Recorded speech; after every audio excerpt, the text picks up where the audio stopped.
1945 में हिटलर की मौत के बाद डिक्टेटरशिप ऑलमोस्ट खत्म हो चुकी थी। तानाशाही के खतरनाक परिणामों को देखने के बाद लोग धीरे धीरे डेमोक्रेसी की ओर बढ़ रहे थे। लेकिन उस समय भी एक ऐसा देश था जिसने डिक्टेटरशिप को कंटिन्यू रखा था। चौंकाने वाली बात तो ये है कि आज 21वीं सदी में भी उस देश में डिक्टेटरशिप ही फॉलो की जाती है। हम बात कर रहे हैं नॉर्थ कोरिया की। एक ऐसा देश जिसमें माँ बाप के पास बाइबल मिलने पर उनके 2 साल के बच्चे को उम्र कैद की सजा सुना दी गई थी। एक ऐसा देश जो कोविड-19 से मुक्त होने के लिए उसके पेशेंट्स को ही जान से मार देता है। एक ऐसा देश जिससे बाहर निकलना नेक्स्ट टू इम्पॉसिबल है।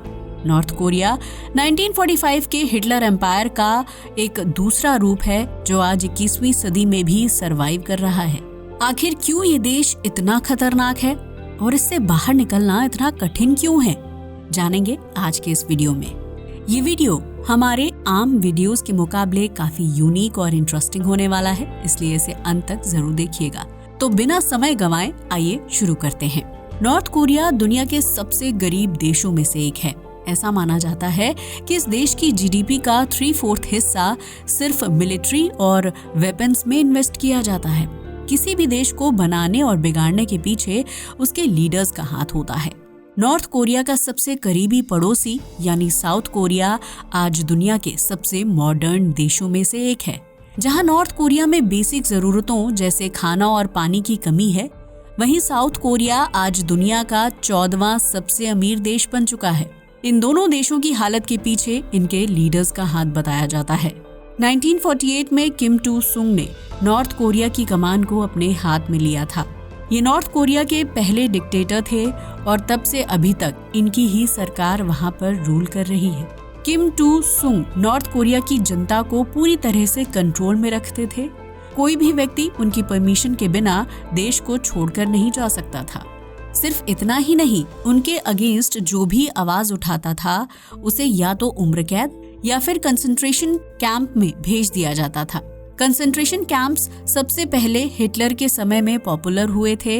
ये छोटे छोटे कमरे होते हैं जिसमें सैकड़ों लोगों को ठूस कर भरा जाता है। इसके बाद उन पर तरह तरह के अत्याचार किए जाते हैं।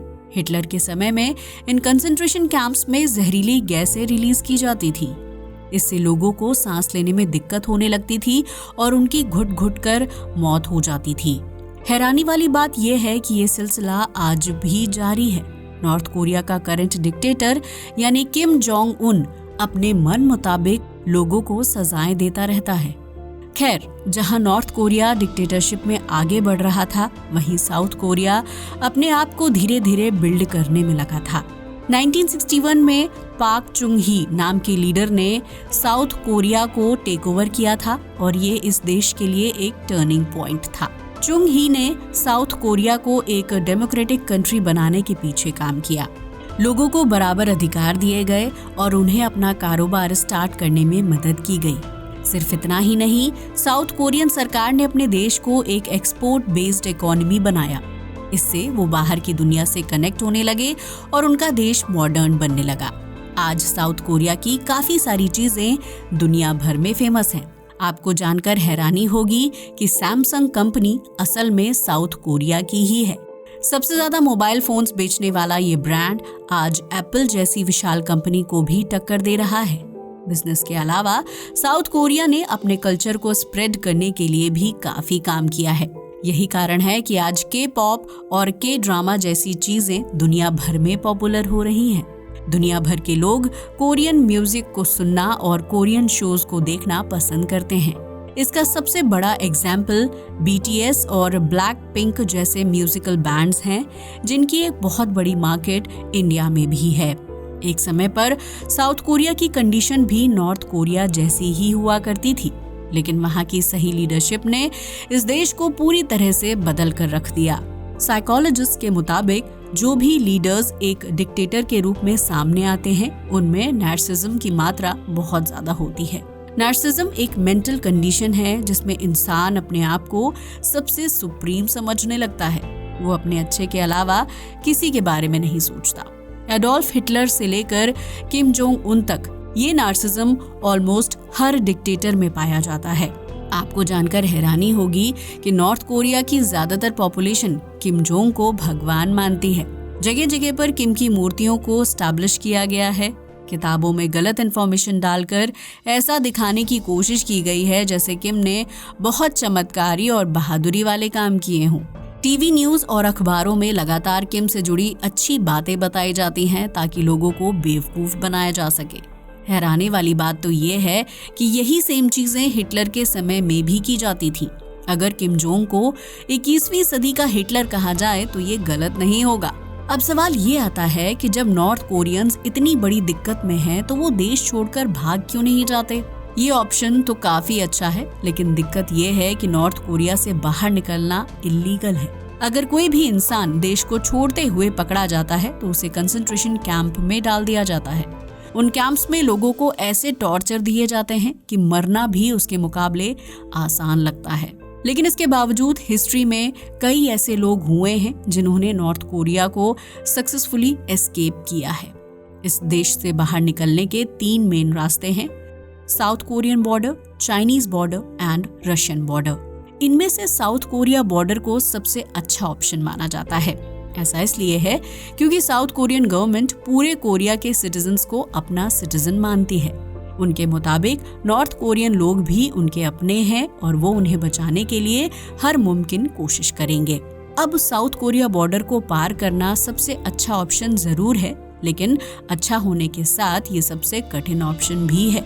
North and south Korea border पर बहुत ऊंची दीवारें बनाई गई हैं जो इलेक्ट्रिक वायर्स से कवर्ड हैं। इसके अलावा ये दुनिया का सबसे मिलिटराइज्ड एरिया भी है जहां दिन रात लाखों सोल्जर्स तैनात रहते हैं। इन्हें किसी को भी शूट करने की कंप्लीट परमिशन होती है। अगर कोई इंसान इस बॉर्डर को पार करते हुए पाया जाता है तो उसे तुरंत ही शूट कर दिया जाता है। अगर वो इंसान जिंदा बच गया तो सोल्जर्स उसे कंसंट्रेशन कैंप में भेज देते हैं। कई बार तो उन्हें पब्लिकली एग्जीक्यूट भी कर दिया जाता है। इसमें कई लोगों की एक भीड़ बुलाई जाती है और उस इंसान को एक ऊंची जगह पर बांध दिया जाता है। उसके बाद उसे लोगों के सामने ही मार दिया जाता है ताकि लोगों के बीच देश छोड़ने का डर बनाया जा सके। अगर किसी तरह से वो इंसान बॉर्डर पार भी कर गया तो बाद में उसकी फैमिली को टॉर्चर किया जाता है। इसलिए जब तक आप अपनी पूरी फैमिली के साथ नॉर्थ कोरिया नहीं छोड़ सकते तब तक आप सेफ नहीं माने जा सकते। 2017 में एक आदमी ने इसी तरीके का इस्तेमाल करके नॉर्थ कोरिया पार करने की कोशिश की थी। उसने सबसे पहले अपनी कार को तेज रफ्तार से बॉर्डर वॉल में क्रैश किया। उसके बाद गाड़ी से बाहर निकलकर उसने तेजी से साउथ कोरिया की ओर दौड़ लगाई। इस दौरान नॉर्थ कोरियन सोल्जर्स ने उसे देख लिया और फायरिंग स्टार्ट कर दी।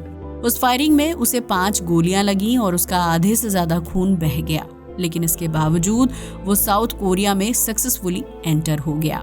उसके बाद वहां के सोल्जर्स ने उसे रेस्क्यू किया और उसे मरने से बचा लिया।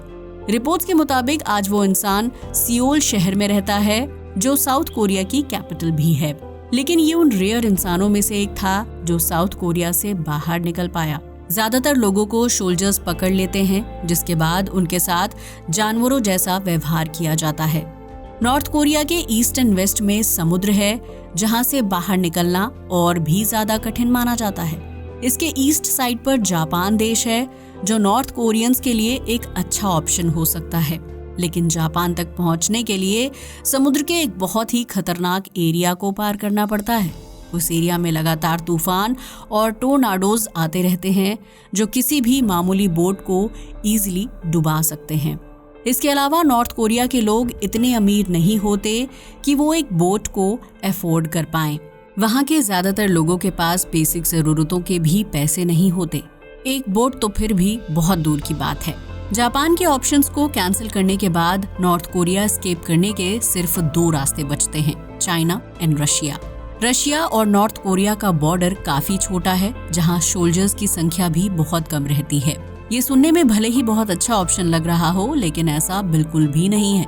दरअसल रशियन पॉलिसीज के मुताबिक अगर कोई नॉर्थ कोरियन उनके देश में पाया जाता है तो उसे वापस नॉर्थ कोरिया ही भेज दिया जाएगा। यानी अगर आप सक्सेसफुली नॉर्थ कोरिया से रशिया पहुंच भी गए तो भी उसका कोई फायदा नहीं होगा।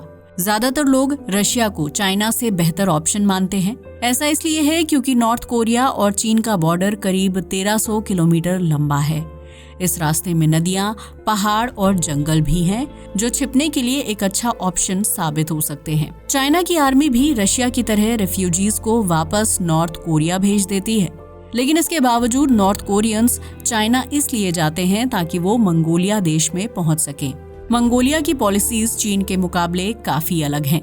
वो नॉर्थ कोरियंस को नॉर्थ कोरिया नहीं बल्कि साउथ कोरिया भेज देते हैं। इससे उनकी जान भी बच जाती है और मंगोलिया की रिफ्यूजी पॉपुलेशन भी नहीं बढ़ती।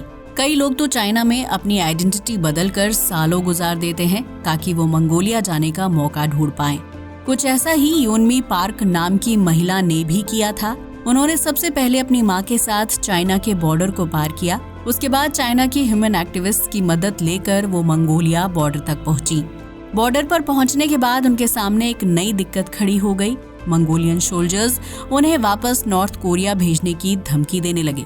योनमी ने उनसे काफी रिक्वेस्ट की और कहा कि अगर वो उन्हें वापस नॉर्थ कोरिया भेजेंगे तो वो उससे पहले ही अपने आप को खत्म कर लेंगी। फाइनली उनके रिक्वेस्ट को एक्सेप्ट करते हुए मंगोलियन सरकार ने योनमी और उनकी मां को साउथ कोरिया जाने में मदद की।